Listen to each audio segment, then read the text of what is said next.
Muito bem, voltamos a falar direto da página do Jornal Visão Espírita, no YouTube e no Facebook, para mais uma gota de Espiritismo, mais uma gota de O Livro dos Espíritos, livro 2º, capítulo 8º, Emancipação da Alma. Hoje vamos finalizar o item Visitas Espíritas entre Pessoas Vivas, encarnadas no caso, né? Questões 417 e 418. Como eu sempre digo no final de cada item, vamos finalizar o item, não esgotar o assunto, porque eu não tenho capacidade para isso, não tenho evolução para isso, e a gente pega sempre uma vertente daquela explicação e traz aqui, né, daquela questão e traz aqui. Outras pessoas trarão outras vertentes e assim a gente vai aprendendo, estudando o Livro dos Espíritos em diferentes pontos, em diferentes lugares, e vai aprendendo cada vez mais a doutrina espírita. Isso que é importante, né? Se você puder compartilhar, curtir, dar um joinha ou comentar esse vídeo, tanto o YouTube quanto o Facebook acabam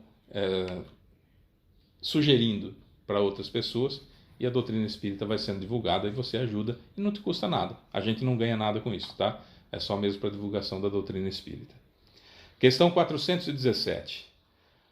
Um certo número de espíritos encarnados pode se reunir e assim formar assembleias?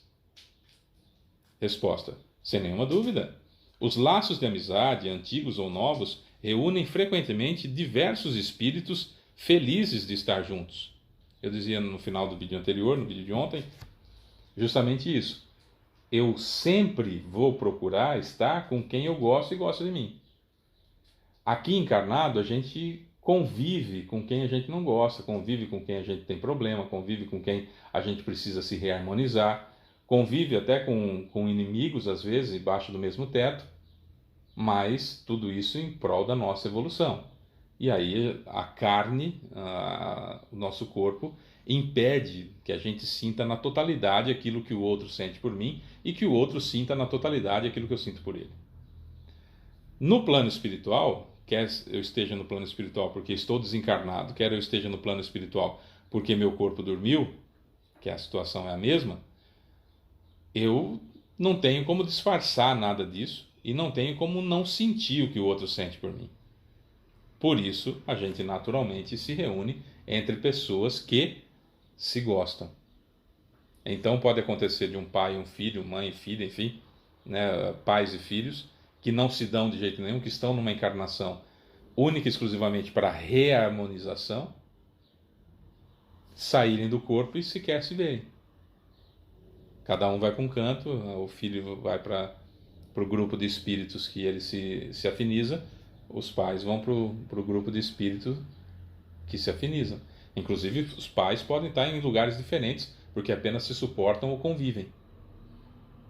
Que também é útil para a encarnação, né, para a evolução, porque apara arestas, desde que não esteja criando mais débitos. Se estiver criando mais débitos, então encerra o relacionamento. Mas aparando arestas é importante, mas não quer dizer que saindo do corpo queiram se encontrar, né? O meu casamento está em crise, então quando eu dormir eu vou sair do corpo, vou me encontrar com meu marido e a gente vai ficar de boa. Será que você quer se encontrar com seu marido? Você sai do corpo, você não quer nem saber daquele sujeito. Você vai procurar quem gosta de você, quem você gosta, para estar junto, né? Das pessoas que se afinizam. E aí volta para o corpo para cumprir a missão, para cumprir a tarefa que tem que cumprir. Então não são duas vidas diferentes. É uma vida só em estágios diferentes. Liberdade total e livre-arbítrio completo, pleno, no plano espiritual. E aqui o livre-arbítrio condicional, onde eu só escolho para onde eu vou. Mas as consequências da minha escolha foram determinadas por mim enquanto estava no plano espiritual superior. Ou no plano espiritual formando o meu planejamento encarnatório. Estar próximo de um encarnado, quer seja por laço consanguíneo ou, no caso, né, de laços consanguíneos, não significa que nós gostamos. Significa que precisamos estar juntos e harmonizarmos o máximo possível nessa encarnação. A afinidade nós temos ou não com as pessoas. E no plano espiritual, você imagina, aí não tem barreira nenhuma, é onde eu realmente mostro como eu realmente sou e as pessoas se mostram como realmente são.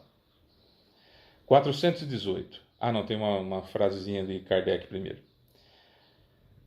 Pela palavra antigo é preciso entender os laços de amizade que se tinha contraído em existências anteriores. Trazemos ao despertar uma intuição das ideias extraídas dessas conversas ocultas, mas ignoramos a fonte.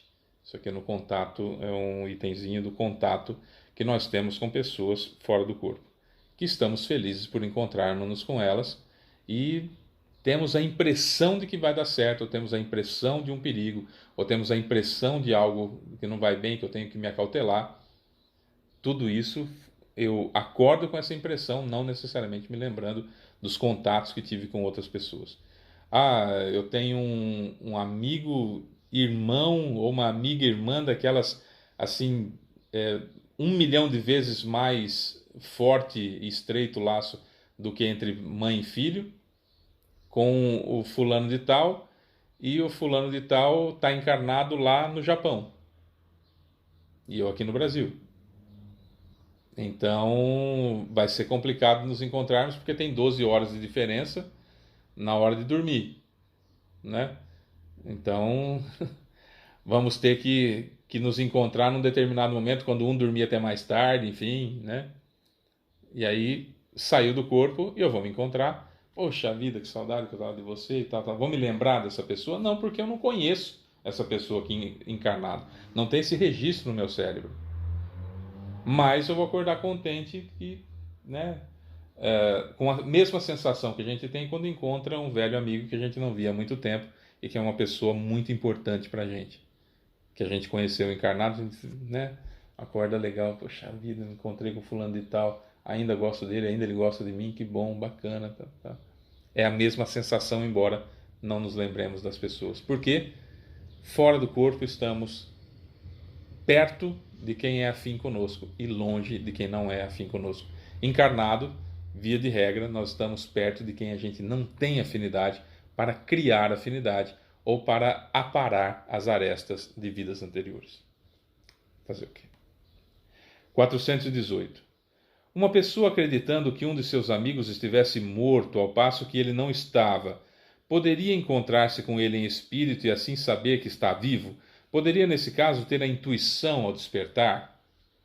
Nossa, fulano desapareceu.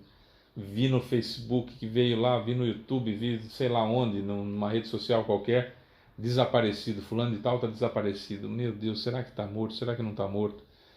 Nossa, eu gosto tanto dele, é uma pessoa tão importante, não é da família dessa encarnação, é algo muito mais sólido, né, do que qualquer outra amizade aqui. Eu sinto isso pela pessoa. A hora que eu vou dormir, eu falo, pô, seu Otávio, que é meu anjo da guarda ou guia espiritual, precisava muito saber do fulano e tal. E aí sonho com ele. Na realidade, eu estou fora do corpo físico, ele também está fora do corpo físico, e eu vejo que ele não morreu. O corpo dele não morreu, ele está fora do corpo como eu, durante o sono físico. E aí? Eu vou ter alguma intuição ao despertar? Como é que funciona isso? Resposta. Como espírito, essa pessoa certamente pode vê-lo e conhecer seu destino. Se não lhe foi imposto como prova acreditar na morte de seu amigo, ela terá um pressentimento de que ele vive, assim como poderá ter o de sua morte. Depende do conhecimento, depende da forma como você está vendo essa situação, se você quer saber o estado da pessoa, ou se você já pré-definiu na sua cabeça que está morto. Porque muitos de nós temos certezas absolutas das coisas. E é complicado ter certeza. Quando a gente tem certeza das coisas, a gente faz muita bobagem. Porque a gente tem certeza que está certo. Esse é um grande problema. E quando a gente tem certeza que está certo em alguma situação, a gente já criou uma ideia, aquilo para nós é o certo, todo mundo que faz diferente está errado, portanto são todas pessoas fora do alcance da minha alta capacidade.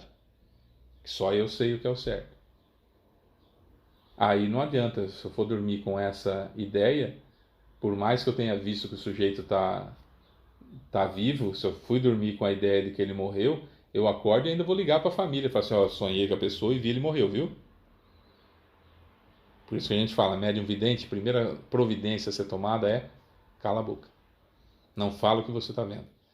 Até que você esteja suficientemente preparado e seguro para saber que o espírito não está te enganando, que aquilo que você está vendo é fato, que aquilo que você está vendo é real e que tem necessidade de ser falado para o crescimento da pessoa e não como um gatilho que o obsessor dele quer para fazê-lo baixar a vibração. Sabe? Então, tem tudo isso. Qual é a soberba do sujeito ao dormir? É isso que vai determinar, nesse caso aqui, se o contato com o sujeito fora do corpo vai me dar a intuição de que ele está vivo ou não. A soberba em já saber, em pré-saber, em ter certeza das coisas, né? Porque eu acho que é assim. São pessoas, por exemplo, que usam a seguinte frase: ah, eu tiro por mim. Quer ver um exemplo bobinho? Vamos imaginar que eu não gosto de cebola na pizza. Tá? Então eu vou fazer a seguinte frase para você. Essa é a frase de uma pessoa soberba em que ela mede o mundo inteiro pela opinião dela. A frase é assim: não sei por que as pessoas colocam cebola na pizza. Ninguém gosta de cebola na pizza. Tiro por mim, eu não gosto. Perceba que a pessoa está indignada com os estabelecimentos que colocam a cebola, porque na cabeça dele ninguém, estamos falando de 8 bilhões de pessoas, ninguém gosta de cebola na pizza. E qual foi a conclusão que essa pessoa chegou? Fez uma pesquisa estatística com o Instituto de Pesquisa em Estatística e fez essa amostragem, e aí sabe exatamente o percentual de pessoas que gostam de cebola na pizza? Não. Ela fala: tiro por mim, eu não gosto, portanto ninguém gosta. Isso é soberba. Essa pessoa tem uma soberba tão grande que todos os julgamentos dela passam pelo que ela acha que é certo, pela opinião dela. Então, se, né, nesse exemplo aqui, uma pessoa acreditando que seu amigo estivesse morto, acabou. Se ela é soberba, ela tem certeza que está morto. Não, está morto. Ela morreu.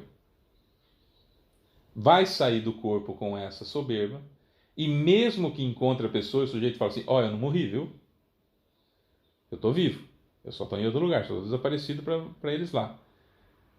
Eu vou acordar e a minha soberba vai ser muito maior do que a verdade da minha lembrança, e eu vou então chegar à pessoa e falar: sonhei e eu estava certo.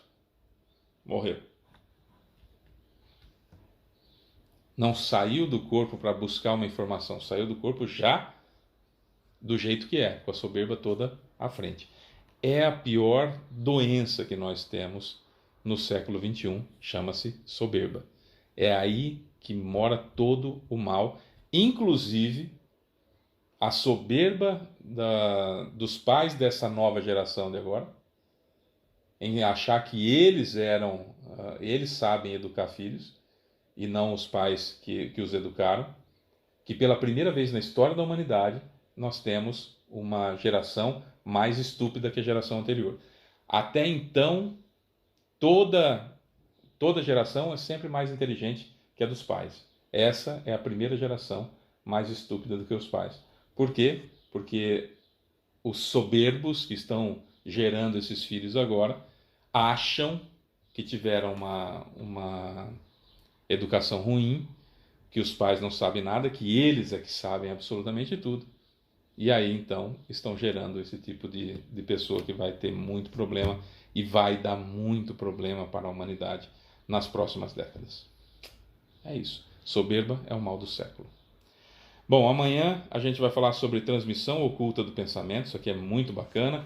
Ainda vamos entrar em letargia, catalepsia e mortes aparentes, que aí explica-se, por exemplo, Lázaro, a filha de Jairo, são alguns milagres de Jesus. Ali estamos falando em letargia, em morte aparente, né? E aí fica mais fácil da gente entender o que Jesus fez, enfim, mas isso são para os próximos vídeos. Eu sou Fábio Pereira, essa é mais uma gota de Espiritismo. Beijo para você que fica, tchau.